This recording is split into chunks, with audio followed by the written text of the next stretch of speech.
Is AirDrop not working on your iPhone? This can be frustrating, especially if you need to quickly share files with other Apple devices. Don't worry, this guide will walk you through simple solutions to get AirDrop working again on your iPhone. Let's dive in. Before you start, make sure that your iPhone has more than 20% battery life, otherwise, the system won't be able to AirDrop anything. Solution 1: Enable and configure AirDrop. Open Control Center by swiping down from the upper right corner of your iPhone. Press and hold the Network Settings box, the section with Wi-Fi, Bluetooth, etc. Tap AirDrop. Select Everyone to make your device discoverable to all nearby Apple devices. Try sharing a file again to check if AirDrop is now working. Solution 2: Check Wi-Fi and Bluetooth connections. Make sure Wi-Fi and Bluetooth are both enabled on your iPhone. Open Settings. Confirm that Wi-Fi and Bluetooth switches are turned on.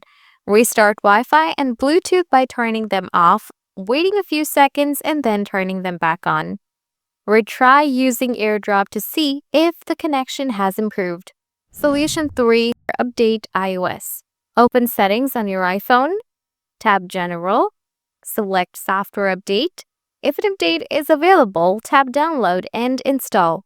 Once the update is complete, restart your iPhone. Try using AirDrop to see if the issue is resolved. Solution: Reset Network Settings. Open Settings on your iPhone. Tap General. Scroll down. Tap Transfer or Reset iPhone.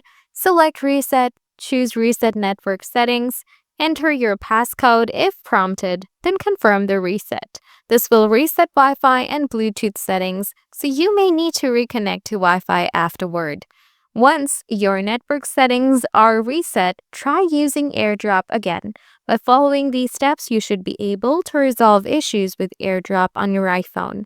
If this guide helped you, don't forget to subscribe for more troubleshooting tips and stay tuned for the next video.